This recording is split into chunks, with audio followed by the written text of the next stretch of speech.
All right. Morning, John. Are we on? We are on.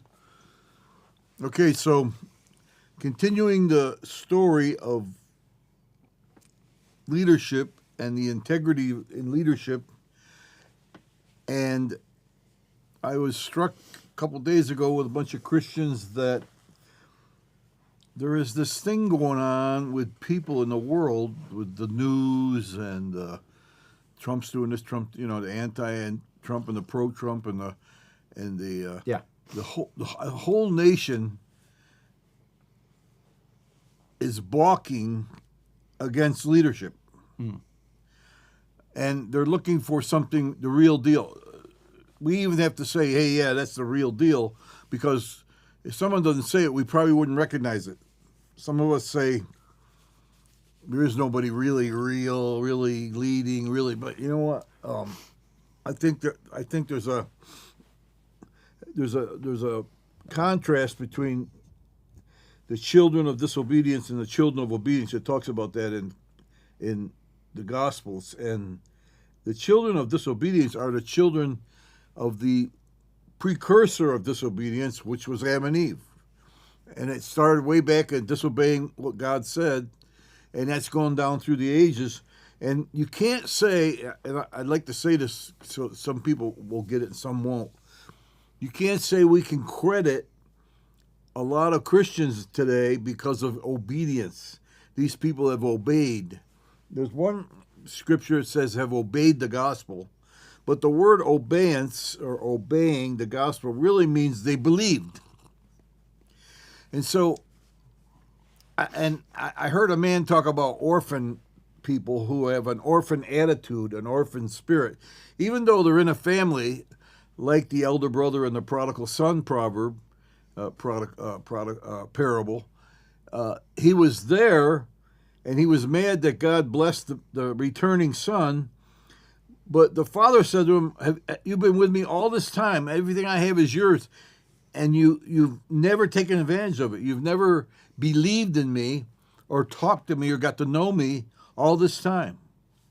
And I'm saying that is the problem with the Christians of this world. They are unbelievers, even though they're called Christians because they maybe have believed the gospel. Very few of them have believed the gospel, though, to be honest with you. We're saved by grace through faith. And so through faith is a believing kind of thing, and the Spirit of God is moving on people to believe His truth, to believe His gospel. But there are those that are rebelling against that and unbelieving, and they are disobedient just by nature. So that what's happening is we got a group of naturally disobedient, and there's a scripture, I don't have time to go through this, but there is a scripture saying that they are not alive to righteousness, or they're dead to righteousness. Another way to take that scripture is they have no choice but to be unrighteous. And that Christ makes us righteous by believing in Him and in His gospel. You can't be righteous by obedience. You can be righteous by believing.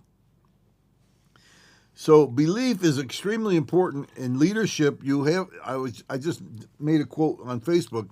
You can't be full of fear or make decisions that are fear-based unless you want to look like an idiot, because you really are not accomplishing anything by being faithless and by being full of fear.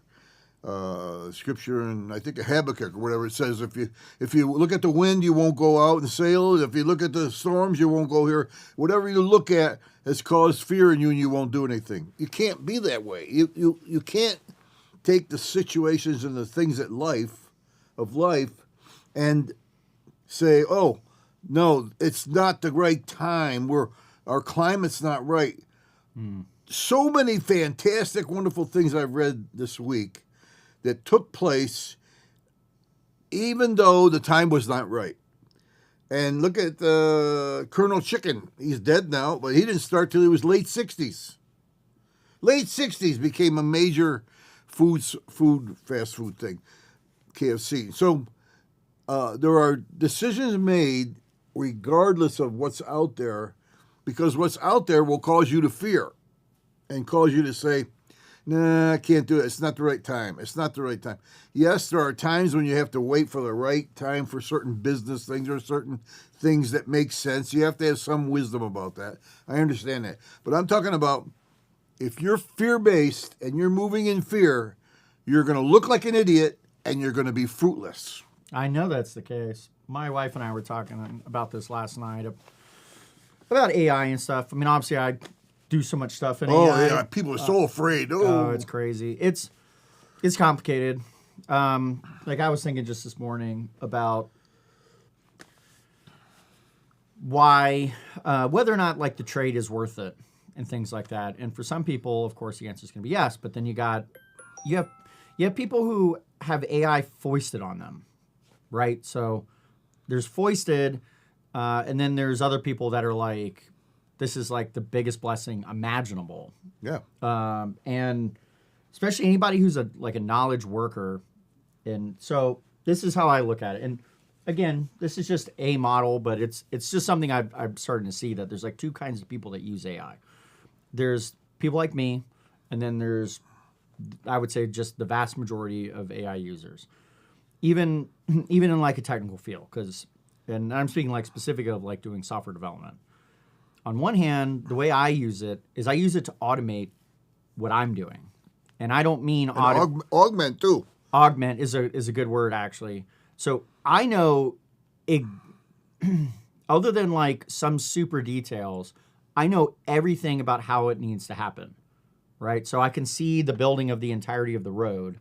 And then what I'm doing is I have to, I kind of wrote up a thing about this, that what people don't understand is when you get an AI, like a new chat window, it's like getting a fresh new person straight out of college.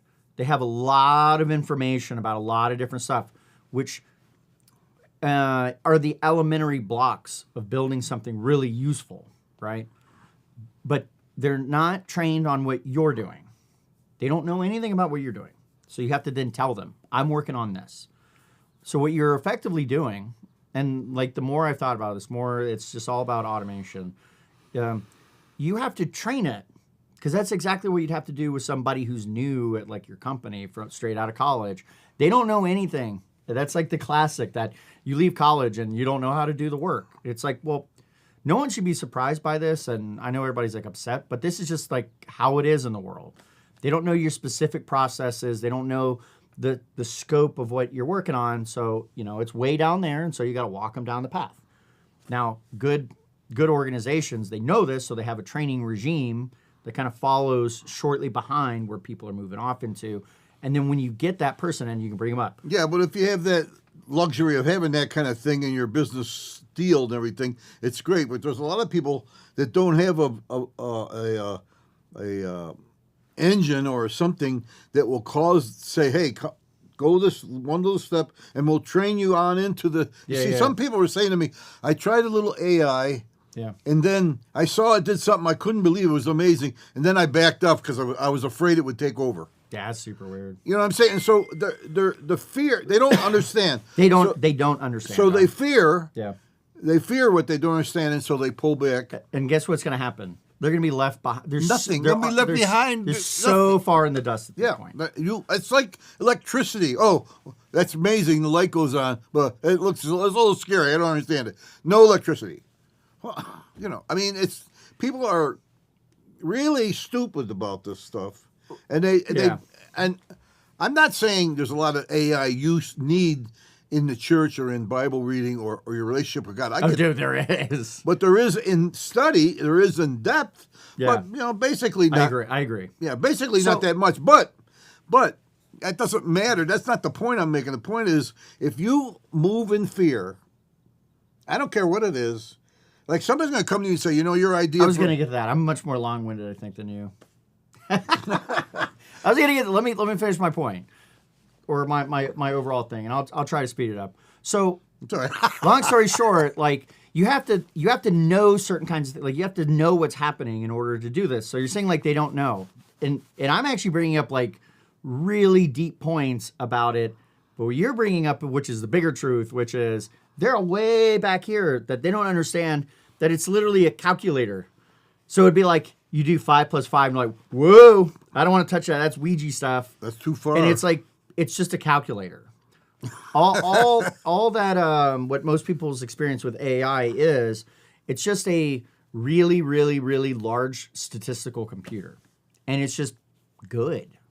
What people don't realize is how predictable what they think, what they want, and all that. And here, you're gonna have to have this AI for just about anything that you're gonna do in depth in the days ahead. Yeah. I mean, nobody's gonna say 100 years from now, yeah, we lasted through with no AI all this time. It's not gonna happen. There's some AI in your life in some way. That's just the way it's gonna be. But there's also people. I mean, I'm on the other side of the fence here as far as spiritually speaking. yes, If you do nothing because of fear, I don't understand. No, I'm afraid of it. You will look foolish and you will be fruitless. so I'm glad you said that. Keep bringing it back up so I can get to that point because I'm trying to get to that point. Yeah, I want to. So, and I probably could short circuit some of this, but there's this person that I know who AI is being foisted on them, and everything that they say is indicative to me of how this whole situation is just it ain't gonna work. It ain't gonna work, John. I can tell that this person more than likely, it's one of those things like you see a little bit of smoke and you can kind of think that you kind of see the fire behind it, but you don't know that there is that fire. But I was looking at them and I was like, you know what? The company they work for, I hope they go under, and I'm sure that they probably will. And the reason why is the kind of fear that this person has. It's very clear to me that their organization, from top to bottom, is surrounded by clueless fear. And they have no one who is attempting to help or shield anybody within their organization of that. And this person is in like a senior manager position who obviously, manages over other middle managers. And this person can only think about themselves. And so back to the fear thing, right? If this person's overcome by fear, forget all the AI stuff, right? It's just the fact that this person, because they're overcome by fear, that, oh my gosh, I have to learn this new thing and I don't know what to do with it and all this. They're like panicking. They are spending zero amount of time assisting any of the other people that are there. Yeah. And so they're all like clamoring like rats right now. It's bad. That's why I brought it up. I like your side of the business side and the mechanical side of it and the analysis, because on this side of the fence, if you're going to get in depth, you're going to have to move with what has been. Actually, what's wonderful about the Bible is it's not really outdated. It's just that you're not walking in the truth of it. I mean, we just looked at a scripture of Proverbs, and we say, no, that's so old. That's a long time ago. Oh, my gosh, no. It's right now. And it says, if you reveal a matter, you separate friends, intimate friends. That's right. When you keep bringing up a bad matter, friends are going to part. Look, that just to teach on just that will help you stay on track. It will. So in your side of it, you just utilize this thing as a tool. It'll keep you on track for success. I mean, these businesses that refuse AI right now are going to be left behind. They're going to be left behind. You're going to look like an idiot. Well, he never would open himself up to AI and allow that to make him better. And so he now looks dumb, and he's also fruitless. I'm going to double down on some of this. I do agree with that. What I'm wrestling with lately on this, and this is where I was kind of going, is that the two different types of AI users who are like actually using it. This isn't quite about fear, but it does make me think about that AI is nothing more than like an amplification, because it's automation, right? It takes your patterns and energies and then it flows with them at like really rapid speed. Now, I've also found too, this is all about information. For some people, the more information they get, the less they produce. You know what I mean? So, which is another negative of this. So for me, as a power user, I know exactly what it is I'm going to go build. I tell it and I train it. I was talking about all this training stuff so that it can do it how I want it to be done. What other people are doing is they just say some stuff. It produces some stuff. and then they don't really know any better, and then they just go like, okay, and then they just like move on. I find that those people are they probably should be afraid because they have no idea how much they're being exposed for not knowing anything. Well, maybe they should be, but maybe that's just what hinders them is a fear. They're afraid, and so they just missed the boat. Well, I just see this as like a bigger. I don't want to derail this, but just on that specific point, I see that person is, and this is a pervasive problem that I see, which is people don't know anything. They've like lost the desire to have like an actual craft where they read books, they read what other people talk about with this. And I don't mean just anybody, but people who are like well-known thinkers and designers on some subject or whatever, and that they have a multitude of understanding of that industry and that craft. Not really an industry, the craft itself. So they don't know enough about this stuff to know what is, to have like a bar that goes up or down. They have no concept of this. So when they go to AI, it is true that in a lot of cases, the thing can do what you can do, but better. And because this is, for me, this is stemming from, like, I saw some Microsoft AI guy say that here in 12 to 18 months, there's going to be the total automation of the majority of white collar jobs. Now, I don't believe that statement because I know that's bullcrap, but I do know that the core of what he's actually talking about is actually true, which in 12 to 18 months, the thinking and the functionality, the processes of a white collar worker will be in a model for someone to tap into.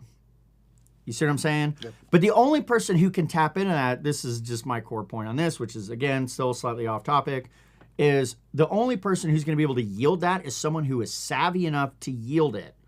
Because it's still like a pile of stuff, and it's only going to give you what you want. And if you're not sophisticated enough to ask it good, sophisticated questions, you're going to get garbage back. Well, I learned a couple things in school that said that there's always got to be a point man that will get out. It's kind of like being in an ocean liner. All these people in an ocean liner, they're going to Treasure Island, and they're going to get there in 3 weeks. And a guy pulls up on a speedboat that goes 80 miles an hour on the water, and he goes, look, if you go with me, I'll get you there in about an hour, and I'll also take you down the stream to the gold. Oh, no, we can't do that. Oh, no, we can't do that. So this point man ventured out, made a greater, faster, better machine to get you there in an hour instead of weeks, and you go, oh, no, it's too bad, it's too much, and they're afraid to get in the boat. But the ones that do, they're already eating the gold on the Treasure Island that you're going to not see for 3 weeks, if you're lucky. If maybe that can get you there. It'll get you to there. You might have to row a boat over to the island, et cetera, et cetera, et cetera. This is a whole kind of thing. Now, I don't know how to relate that to leadership in that I don't want to advance Christians in their understanding of the Bible and of God in an AI kind of understanding, because there isn't a... But there are point men in the Christian faith that stand up and say, church, you're in a paradigm and you're going around and around and around. Same old paradigm.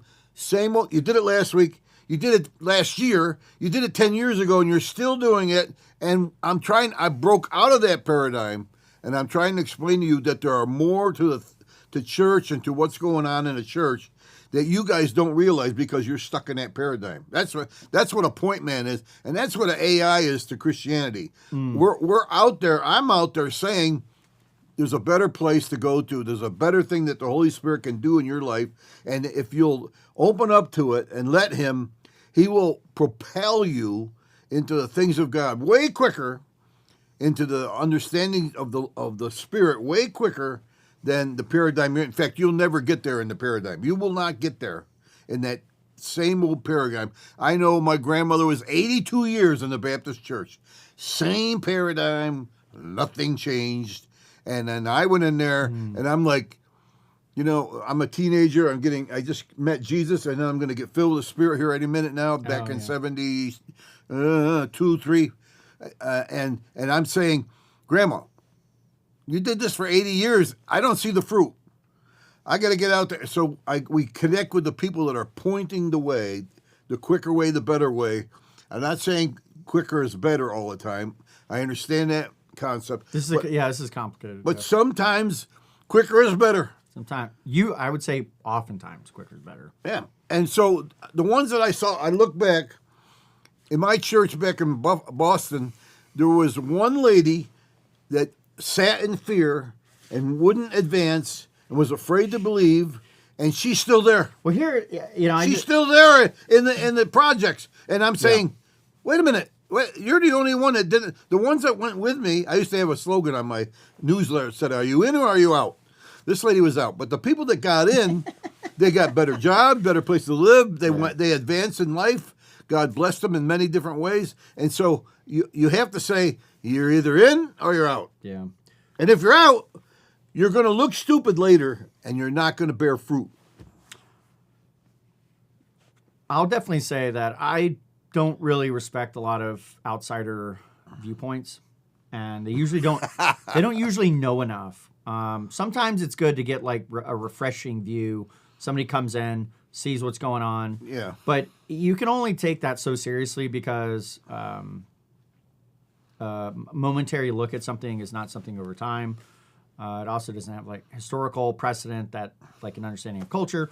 But I'm going to put kind of like a little bow on this AI thing. This is just about information, right? And all it does, again, if it's automation, right? It takes the same thing and it does it at scale and or faster. That's what automation does. Like, if there's a pattern of abstraction of what automation is it removes the work that typically you don't want to do to produce something, and it would allow things to run potentially without you having to oversight them, and that you can get more for faster. That's what automation is. Definitely. And this is automation of information.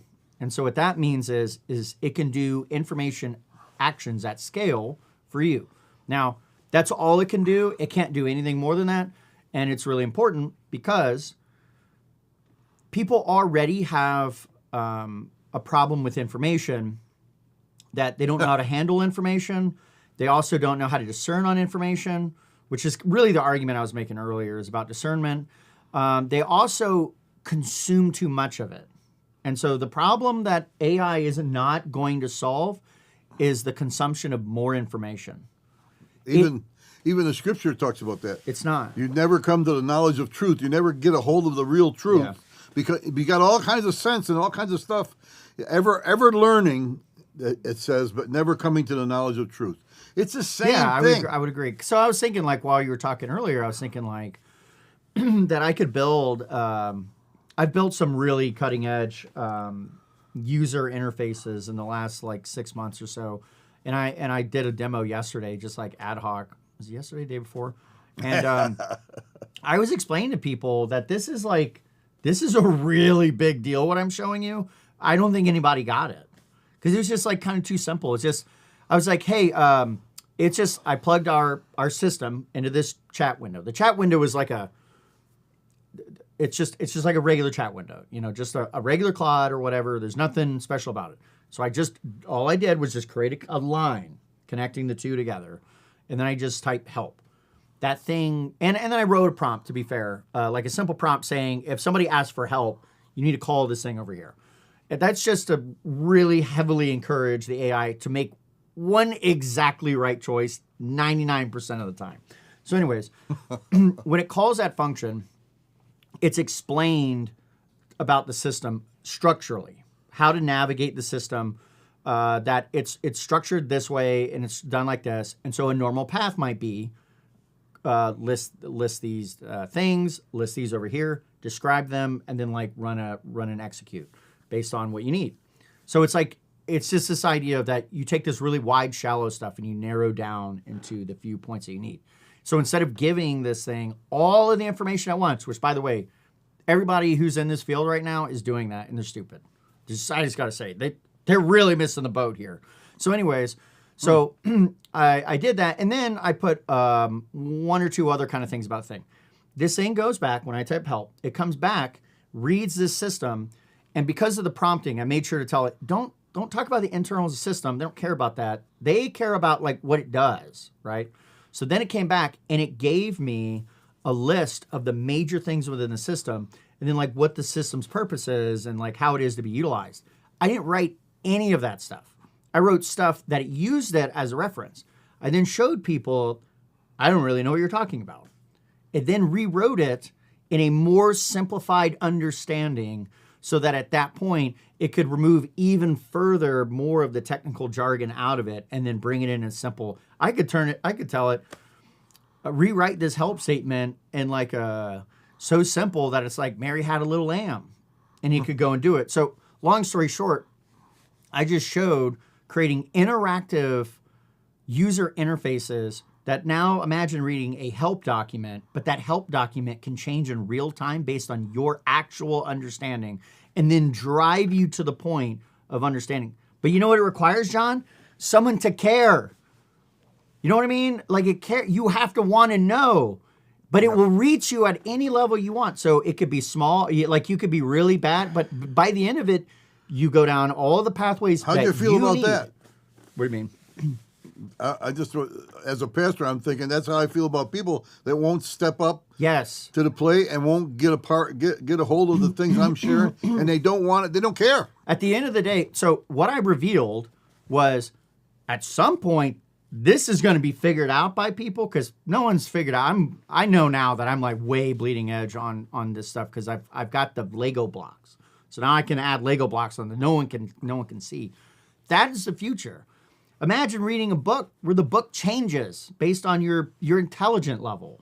So any of these books, you pull out your Kindle or whatever, Changes on your and it literally you go like, I don't like this much adjectives, and all of a sudden it will start to remove them. I don't like this. This is a little bit too hard to read, and then it goes from a 12th grade to like a 10th grade level. You can have it instantaneously. That's already available now.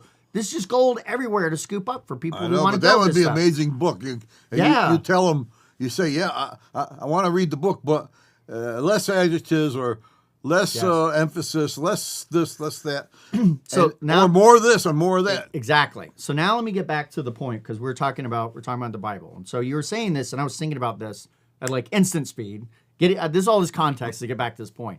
And I was thinking, I was like, dude, I could write a Bible app that would take the main kinds of translations. You could say which ones that you may be interested in and have it in real time as you desire to tweak the language to create better understanding. So maybe you would click on a passage and you say, I don't understand.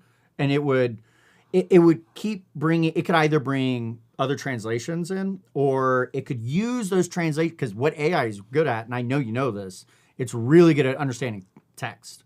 Like, language nuances. Text, yeah. So if you were to give it, I use it for the Bible. I use all the time AI interpretation. In fact, I told this AI, it came up with the people that wrote this thing, Claude. Yeah. Were politically slanted on a certain direction. Okay. And I said, I like what you're saying, but your political slant, I want you to take that out because I'm not interested in your political slant. I'm interested in understanding this passage. Right. And cut it down to this. And it wrote back to me, we just checked into that. You're right. That was politically slanted. We'll take that out. And they took it out, and they got across some of the things that I wanted to talk about and I wanted to study on. And they were flexible in that. But it took them a little while. They had to it requires you because no one's telling them, you guys are a little bit politically slanted here on this thing. Yes. And so I could tell they were, because in that case they were kind of dissing Trump. They weren't saying he's no good, but they were dissing him. Oh, I see. Dissing that kind of thing. And I'm saying, this is not supposed to be politically motivated. I'm not talking about political. I'm talking about historical and biblical. And it changed. It corrected itself. So it's already there. It's already happening. Well, yeah, John. And this is the thing. People think that you can control this. It's an effing computer. And what the computer's desire is... Well, they're afraid it'll control you. No. Sorry. No, I don't. So there's all these things that people believe. They believe out of fear. It's super clear they believe out of fear. And it's just crap. It's just utter crap. Finishing my point, though. So I was thinking about this super cool Bible app I was creating. And you know what stopped me mid thinking about it was... It requires someone to want to read it. Oh, definitely. They have to want to drive in. So, in other words, John, what is it doing? I'm going to go back. AI and is just automating information. That's all it's doing. So if you have an information problem, guess what? It can solve it really good. Yeah. But if it's not an information problem, it can't solve it. You know what I mean? So in other because words, it's got to accumulate understanding with words Yes. to make it go a certain way or direction. So a person- that's information. so a person who is super motivated about reading the Bible and learning about what's in there, they are going to take the steps. They have like 2 or 3 Bibles or whatever. They learn that. They learn this over here. They do that. This just makes it faster. That's all it does. It removes those intermediary steps that are the physical steps required to go do that. Instead, they might go and hit the little button of like, give me a different passage, like a different variation on this passage. So I now understand what you're saying. Yeah. Or give me like a summary or like summarize this or that kind of stuff. Now, there's a lot of people out there who are. This is going back to our conversations about like orthodoxy, for example. There's other kinds of people, and this is with information, that they believe that the only way that the information can be interpreted is through some other person that does the interpretation. So some person who has the right view has to tell you what that passage means. Because I hear all sorts of stuff of like, this isn't like reference back to there and this, and it's all kinds of stuff. Maybe that also looks like you wildly interpreting this.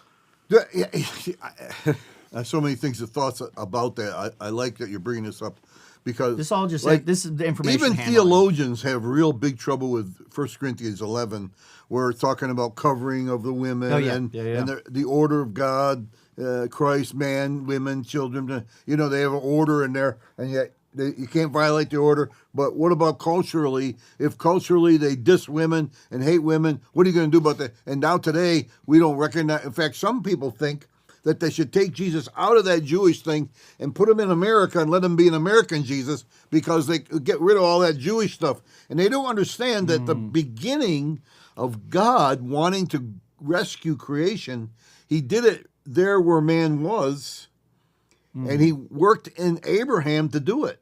It began back then. And so he was trying to reach mankind and save his creation. But listen, he wasn't trying to save one individual. God can do that in a split second. Bing! Yeah. He was trying to save the world. It says God so loved the cosmos, the world. He's trying to save his creation. And by doing that, he started with the people that were there, and he worked in that situation to try to bring them around. So they missed the point that and this is a little bit of a side thing, but there are biblical things that we need to understand, but you got to have an AI guy almost to interpret the fact that there's also things that, like Paul was writing, that was culturally interesting. He was concerned culturally, because in a certain culture it was anti-women. Women were second-class citizens, or whatever else culture was happening. There's a culture there that don't wear clothes. The great, I think it's Mansion, was a missionary in the upper parts of Bithynia and up that way, and those people didn't wear clothes. So when they went to church, they were putting clothes on because somebody came to make them look a little better, a little more respectable. But in that culture, if you wear clothes, you're a hooker. You're selling yourself. And so they had to, you have to kind of go with the situation. Sometimes we don't know how to delineate and deal with scriptures because we're stuck in a mode and we got nobody to help us break out of that and see things differently. And it's that paradigm thing that I'm talking about. Paradigm is a real thing. I found out about a paradigm. Small. They're bad. They're very bad because especially if you're stuck. Well, true. I guess I was thinking I have a positive perspective of paradigms where if you choose your paradigm, if I choose that, I'm getting this, but I'm losing that. Yes, most people are different. That's most people are intelligent. not doing what you're saying, No. or they're doing what you're saying, which is they don't even know they're so surrounded by the paradigm. They're like, but this is the way. This is the way that it is. It's this is how we always did it. No, this is this way. There's also this view and there's that view, and so the way I do the work that I do, I have a very, it's like playing pool like left-handed. I'm not left-handed. Like I don't naturally want to think like that. But now at this point, I play pool left-handed so much that that's the way I play pool. And I know that there's certain things, and if I want to, as needed, change part of what I'm doing to get out of that paradigm, so I don't have the downsides. I Yeah. can do that, but it's But like see, it's very that, specific. for you. That's study and that's intelligent design. That's craft. That's craft. No, I mean what you're doing to Yes. choose a paradigm to get somewhere, to get something. Yes. That's intelligent, and that's legit. If it's a paradigm, sometimes it's not. Sometimes just something new. But anyway, Yeah, the true. paradigm I'm talking about is so obvious and so stuck in tradition. And this is the way it's done. The way it's done. It's the way it's done. And so for leaders out there, they've got to hear me say, or someone's got to say to them, what you're doing is great. Thank you very much. Pat on the back. We love you. But there's a better way, or there's a quicker way. But this is the way that we've seen God do this, and we've seen Bible. There's other things out there, and if you're stuck in a certain way that it has to be, like I was talking to a Calvinist guy, and I was talking to a fundamental Baptist. Jeez. They absolutely have no opening for anything but the way they do it. Yeah, the Calvinist thing. And I'm like, seriously? Calvinists in particular, it's the kind of, to me, it's just like extremism. It just, you don't, Very similar to extremism. like, you don't have there's nothing that really ought to put you that far in that kind of crazy camp. There's nothing like, in other words, like the thing you're standing on is not as rock solid as you think it is. I find that most people that I keep hearing that are Calvinists, they're left brain males. They're left brain males. They're appealing to some logic and this is back to the very beginning of this conversation, which is about like fear and doing things correctly. When males get afraid, they use logic. They try to fall back to language games and other kinds of things to make them feel safe. And That's like we talked about too, Mike, that sometimes when people get free and they get scared, fear, they go into techniques and they find refuge in a technique, and they're stuck in that method, and it's only that method, and we only do that. That's our method. We found that to be the method. Really? How long? Well, we've been doing it for 50 years. You're still not progressing. You're dying out. Things aren't working for you. You need to have something different and new in your life, and you don't like it. I know. But if you fell into methods because you're afraid of freedom, you know, a lot of preachers, when I talk about freedom in Christ, and that we were set free for freedom's sake, they get nervous. And they go, well, yeah, but we that's like, if you tell a person they're free, they're going to sin more. I'm going like, why? Why is that? That's not even, doesn't even make sense. They're afraid, so they say, let's try this technique. So they do this technique, and they become bound to the technique. yes. They're bound to the method. Well, we like this method. It worked for us. This is the way we got to do it. You know, and it's kind of like in today's world, this is the way the business is taught. If you go to business school, it's a certain way, and that's the method, and they're stuck. Well, it's funny you say that because these books that I've got behind me, these are actually the methods. These Sell like crazy, yep. Many of them were when they came out. So something like Sell like crazy, and Lean Startup or The One Thing. These books, when they came out, they were kind of paradigm shifting, right? They were like these small drops that were dropped into the thinking bucket, and then all of a sudden they permeated through. Well, dude, now they're the orthodox. They're totally the orthodox now. So in other words, like if you're not thinking like that, then you know you're gonna fail. You're wrong. That's how all those books are now. yeah, good luck with that, because over time, Blue Ocean, that's another one. Over time- it's friggin' nonsense. I remember this old saint would say to me, just give it a little more time. It won't last long. And I go, how do you know that? Because he saw the sticking point that they had, and it wasn't based on faith, and it wasn't based on truth. Yeah. And that sticking point method, technique, would be the undoing of them sooner or later. Because we're not made to be stuck. I'm sorry, but we're not. And so, and I've heard this guy from Australia say that if you're in a rut it's no different than a grave, except the ends are kicked out. Yeah. It's a rut.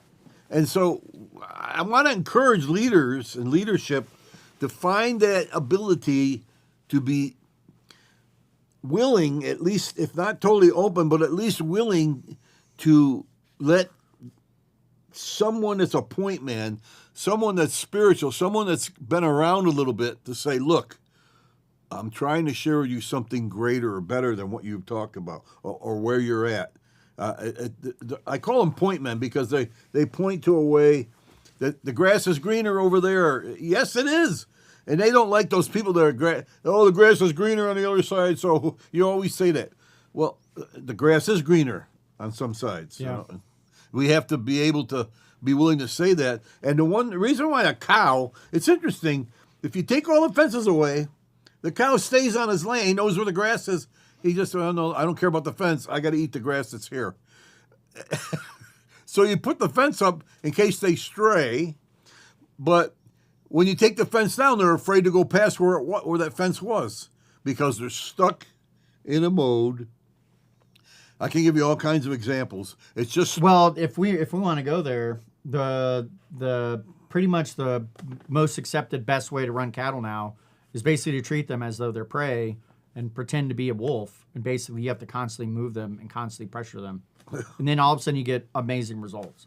So the way people do that is they do things like strip grazing, where they literally give them, I don't know, let's say 12 feet one direction and then the full length of like the pasture or whatever. So you have this really long line and you have an electric fence. 500 feet. Yeah, And you just keep moving them along. Section along, yeah. And they're, instead of what they're doing, what you're talking about, which is you give them this like 20-acre pasture and you plot them in there and you see them all spread out all over the place. It's definitely does not help the land. But if you bring it all close together, all of a sudden you get like these super tall grasses. So in other words, like the best thing to do with prey, to chase them down like they're prey.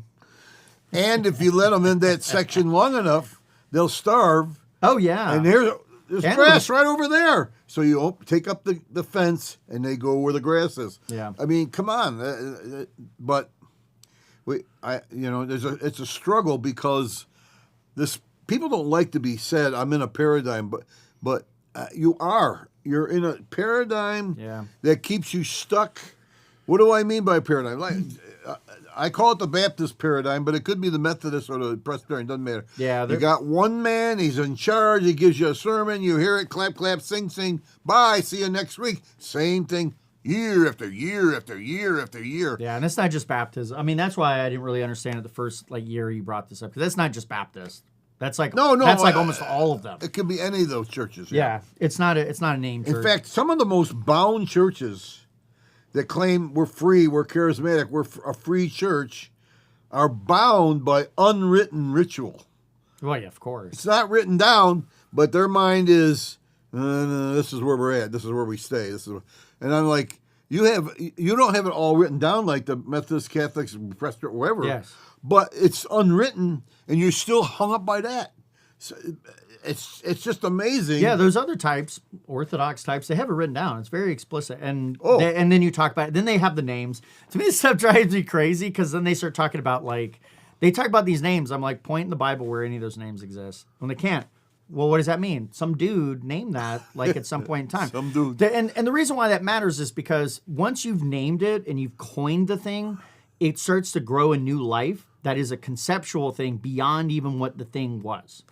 And so something like saying sacraments. Find me the word sacrament in the Bible. Well, now all of a sudden they've pulled this into this thing and they've created this thing about it. Yeah.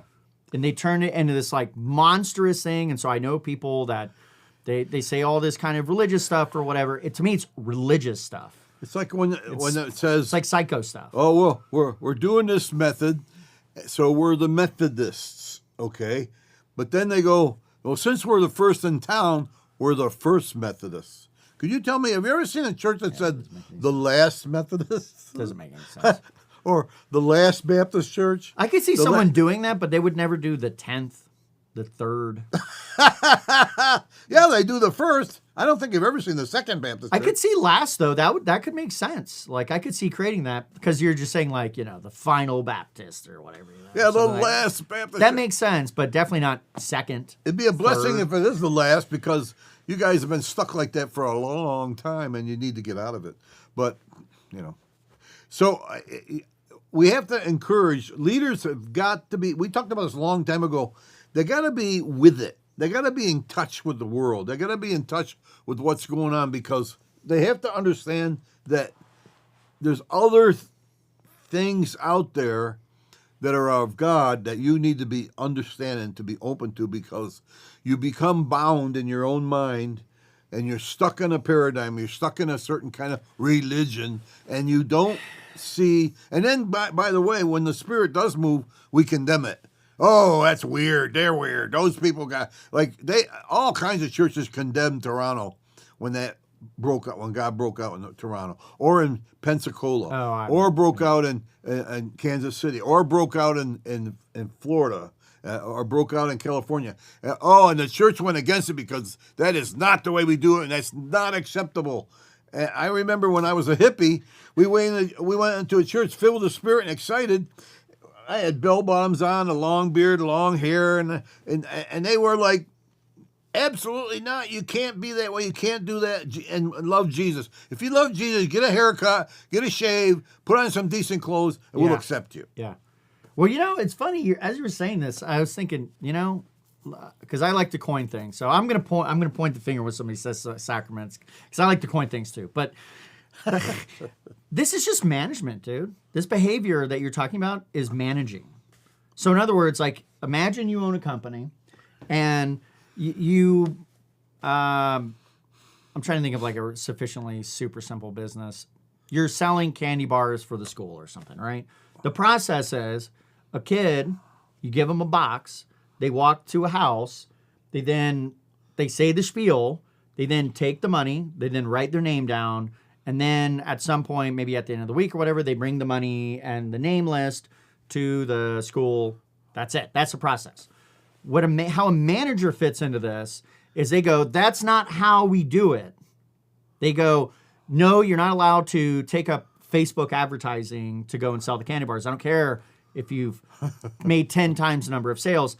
That's not what the process is. The process is this. So the process becomes more important than the product. Correct. Chick-fil-A, when Chick-fil-A come on the scene, they said, you'll never make it closed on Sunday. It'll never happen. Good example. You have to be open. Guess what? They do twice as much per store than McDonald's do. Well, here's the flip side to this now. Now, if they were to try to be open on a Sunday, people would actually go to it. Because I know I always want to go to Chick-fil-A on a Sunday. That's like the only time I ever want to go to Chick-fil-A. I know. But if they attempted to do it, management would squash them and say, that's not how we do it. The exact words that you said. In other words, this is actually a management. Anytime that you talk about something, any of us say something where some organization, Catholic Church or an Orthodoxy or whatever, they say, that's not the way it's supposed to be done. That is a managerial statement. That is not any of those. There's other kinds of peoples and other roles in this universe. That is a management statement. I wonder if that's a guardian type attitude. It is. Guardians make up the supervisors. They make up like the general managers. Yes, it is. It is an ESJ function. It's either T or an F. And the T or F is, hey guys, we don't believe things like that. Yeah. And all them out there told us it can't happen here. I remember the Mothers of Invention, when there was a hippie, they had a song that said, it can't happen here. I'm telling you, my dear, that it can't happen here. That was the song. And I would say to myself, boy, there's a lot of places that are saying it can't happen here. And they're right. It can't happen here because you're stuck. I actually figured this out, John, the other day. It kind of hit me. I don't know what I was doing. I was like triangulating. I was like, oh my gosh. So here's how this works. It's so crazy. This is about concrete and abstract, right? So we've talked about this before. So concrete is that camera, the Black Magic cameras that are the 4K pocket camera. That is concrete. That's really concrete. That specific one. Abstract would be studio cameras. You talk about studio cameras in general, the nature of them or whatever, how you might run them, versus like that specific camera. Guardians and artisans, they use concrete language, right? So they talk about who, what, where, when, why. It's very explicit. They're talking about it's an instance of something. So it's not about all people, it's about that person, that specific person. Okay. Now, then you got abstract types. So abstract types talk about what we talk about, which are like concepts. We talk about that we see patterns that people are not following these patterns or whatever, or that they're falling into these patterns and they should actually hop into different patterns. That's what abstract people talk about. So we will then, as an abstract person, we'll talk about something concrete, and it's normally very awful. It's very bumbling, but we can eventually make our way to getting that concrete. Like, here's like the exact anecdote I'm talking about. This person, they've done this sorts of things. You'll talk about some pastor or whatever. And it stands in as an anecdote that talks about a bigger thing. And then because we see the abstract, you can go pull another one that may be seemingly unrelated, and you've tied it together. What's really interesting, though, about the guardian types in particular, so I'm talking about cooperation. The guardians and the idealists, they're about cooperation. You fall in the abstract side of that, which is values and like the truth of certain values. So that's what you've been kind of wrestling with. And for the guardians, it's more about you need to cooperate. It always looks like this. So on like your side is like, hey guys, we need to cooperate because cooperation is good. We need to actually cooperate. They're saying we need to cooperate because otherwise I'm going to hurt you because I'm going to get hurt. Or you have, by cooperating, if you don't, then we have to use the rules against you.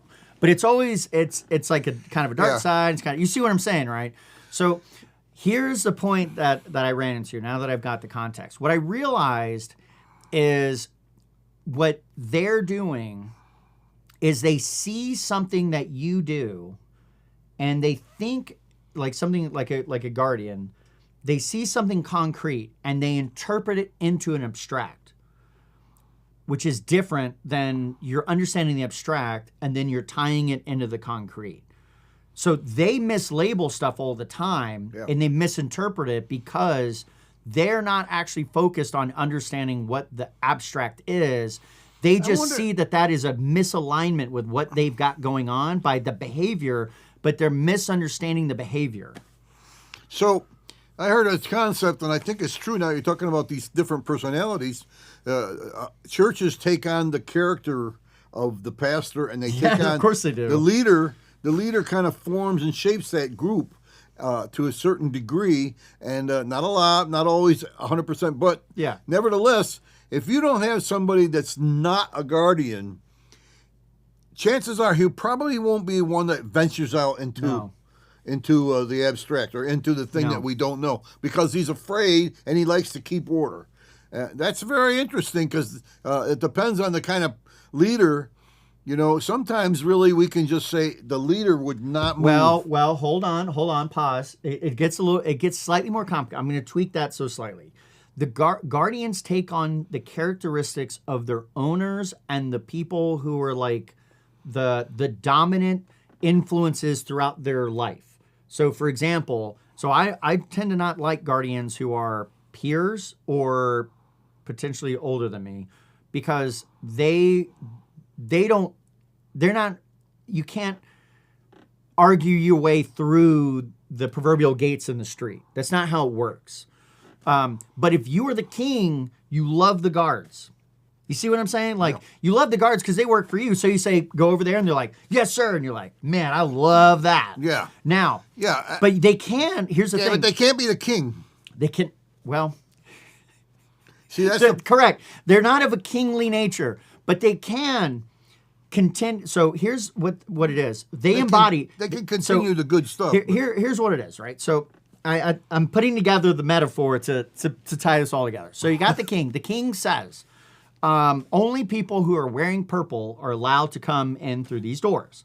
So instead of understanding, and maybe the king even explains to them, because he's an idiot and he doesn't know any of his temperament stuff, and he thinks explaining it would help.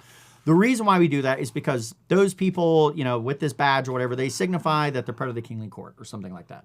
And they're just like, okay, we were told no one who's got purple goes to the store. What they then interpret that is that's you're either on our side or you're on some other enemy side. So when they see somebody who's not wearing purple, they don't really understand why they are wearing purple or not wearing purple. They then apply it to they're bad. So They don't have the ability to understand the abstract thing. That's not their thing in life. They're there to apply the specific concrete That's thing. right, They yeah. have a specific role in this universe. That's why they Now, call them guardians. Here's the funny thing, though. That same, and this is, it's putting a spin on what you said. It's like kind of true, but not true. That king could be a different kind of king and say to them, what we value is openness and people coming in to the courtroom. So what they then do is you'd have other people who are hesitant about coming in, and then they're going to rough them up. Yeah. So in other words, you can actually have guardians who what they're guarding is openness of what we got to push out. We got to do that. That's just not the paradigm that we run into. Yeah. Now, You see what I'm saying? yeah, the people that are watching, though, some of them don't understand the difference between guardian and stuff. But I will say this. It makes sense that point men, people that will venture out into the maybe abstract. Venture out. Or no. They are the guy. They are not usually guardians. They are not Guardians are guardians. holding down the fort, They are not protecting guardians. the king. They're usually the guys that are out there prophetic. They can see beyond. I had a guy come in, a prophet come into my church and said, "This is a man who doesn't let grass grow under his feet." And he saw that in me, and I was the church that was out there doing things that no other churches were doing. Why? Because I could see out there, even though everybody said, let's stay back and Yeah. and I had good guys that would guard the play. They were guardians, but they weren't point men. And so they weren't out there pointing the way. And it's like the frontier. There were people going out west saying, "Hey, it's wonderful out here. Let's go." And they were pushing toward out the west. They were point men out there. And but then people would come in, and they would talk to them. Yeah, this is a great land, and then they became settlers.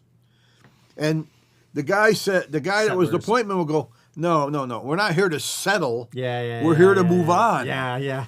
That makes people really mad. So settlers are a problem for leadership. They're good to come and settle, and I understand the humanity of it all, but there's more. Well, There's always more, tr- and that's the thing yeah. that I really. Well, and even and you don't even need to necessarily say more. You have to move on. In other words, you can't just stay in the same place. You can't just do the certain kinds of things. Wait, Well, you can't have more if time- you don't move on. So it is more.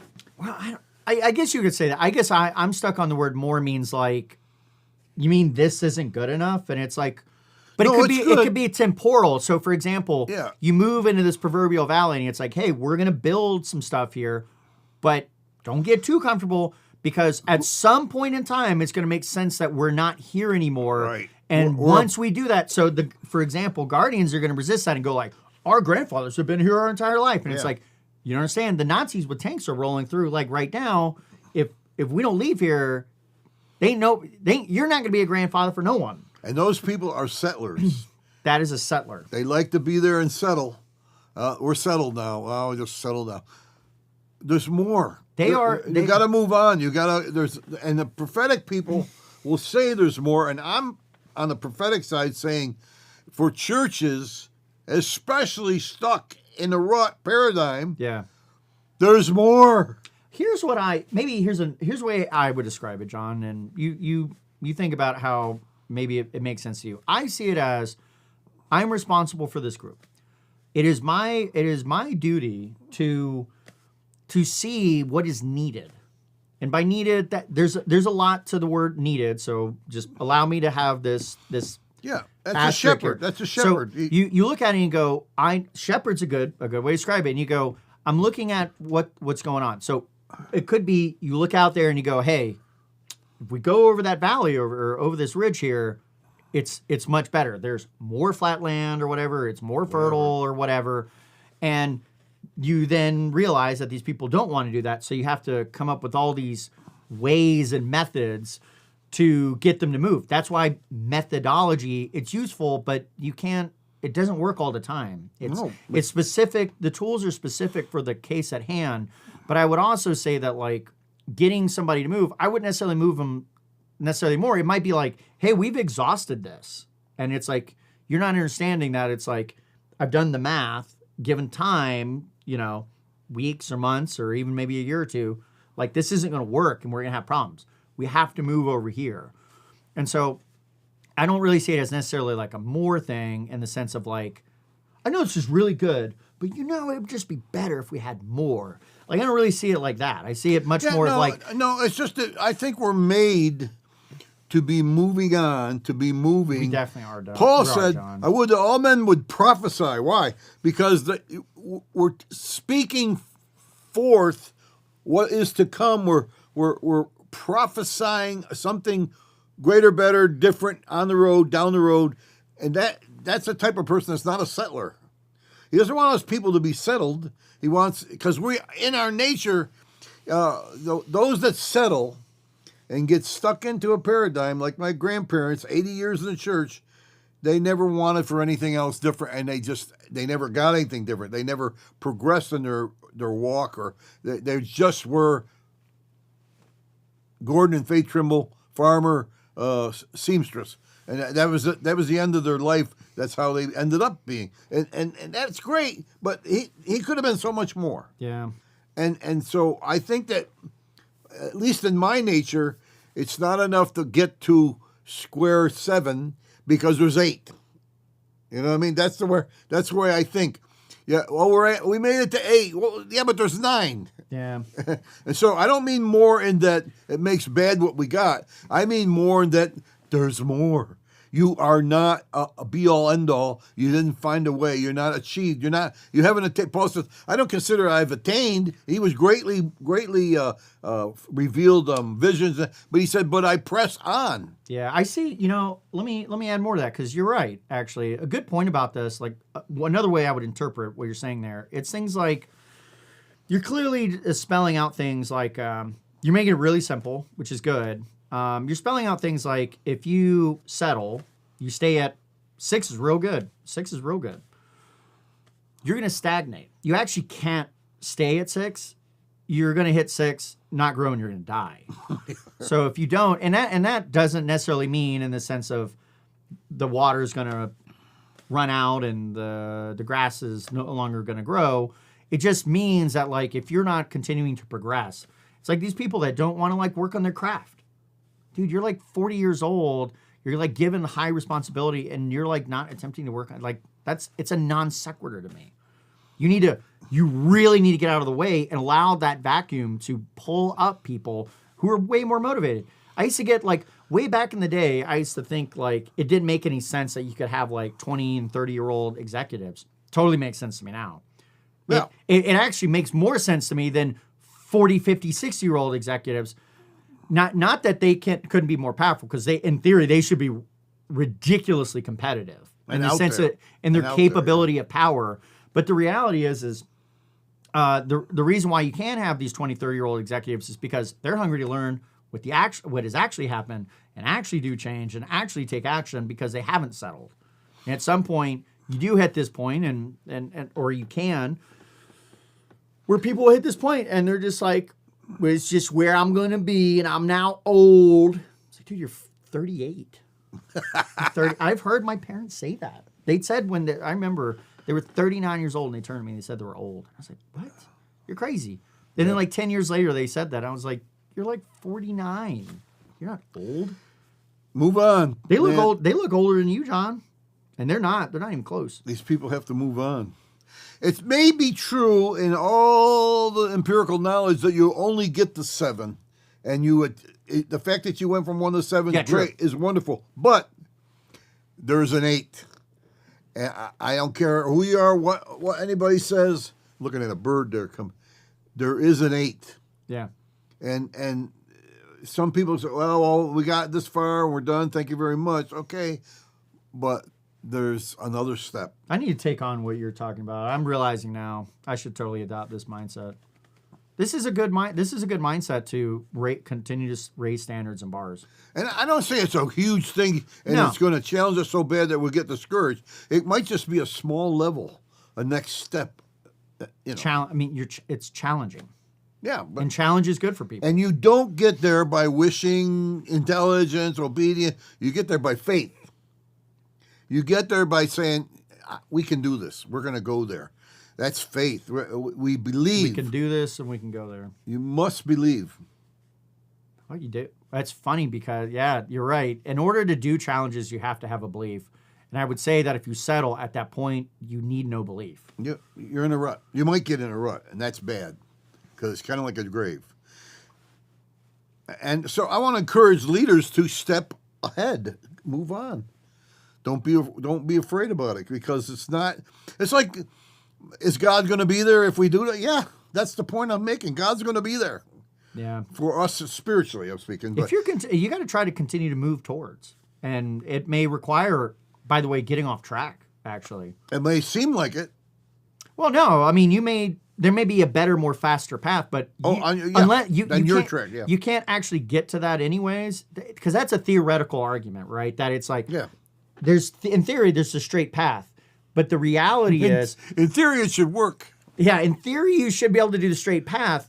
But that's not ever how it works. You have to be willing to go off track over here to then gain more wisdom to be able to go here. That's it. But what you can't do is, I'm afraid that we're going to go squirrely all over the place, the 40 years in the desert, fear-based, so we're not going to move forward. It is fear-based. Yeah. But you know what? If you do go forward, he'll be there. And if you need to make a little detour to get around something, that'll be an act of wisdom. Somebody will give you wisdom or smarts, or AI will pre-plan that and put it all together for you. All that stuff could happen, but it's not going to happen if you do nothing. Yeah, that's true.